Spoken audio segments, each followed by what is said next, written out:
Hello guys, welcome back to Life Sciences. Today let us have a quick preparation of structure of hemoglobin.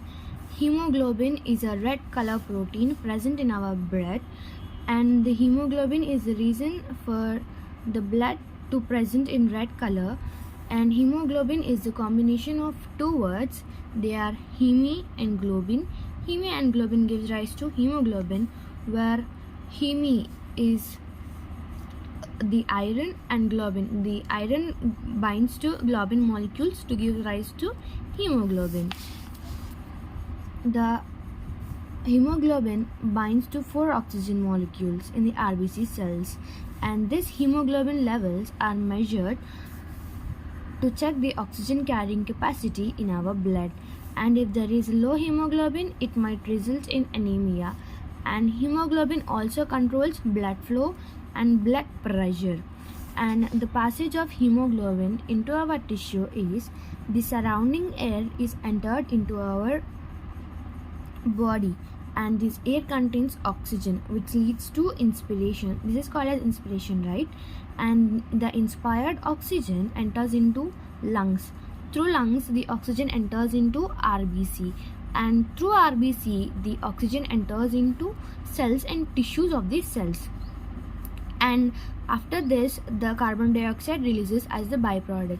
In the same way, in the backward process, the expiration occurs. The released oxygen and gets out of the body through expiration. This is the passage of oxygen into our cells. And the structure of hemoglobin is this. The hemoglobin, the nitrogen molecules are bound to iron, and you can see the globulin molecule. This is the structure. Have a look at this. Here the iron is getting bounded with globin. So you can observe the globin, and it is combining with oxygen. It is combining with oxygen to give rise to oxyhemoglobin. Oxyhemoglobin in the sense oxygen carrying hemoglobin. And the functions of hemoglobin are it transport oxygen from lungs to tissues in the form of oxyglobin. We have learned just now that oxyhemoglobin is the oxygen carrying hemoglobin. 97% of oxygen in the body is transported in this form, in the form of oxyhemoglobin.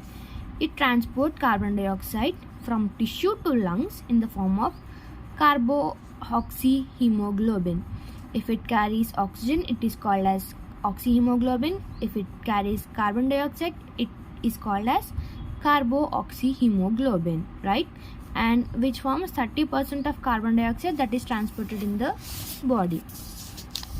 And hemoglobin present in the red blood cells act as good buffer and helps in maintaining acid-base balance in the body by regulating hydrogen ion concentration. It contains blood group antigens such as agglutinin A, agglutinogen B, and Rh factor on it, which helps in determining blood groups. We all know our blood groups, right? It is with the help of these agglutinins only. It also helps in maintaining the viscosity of the blood. I hope it is clear. Thank you for watching. Please do subscribe, like, and share to my channel.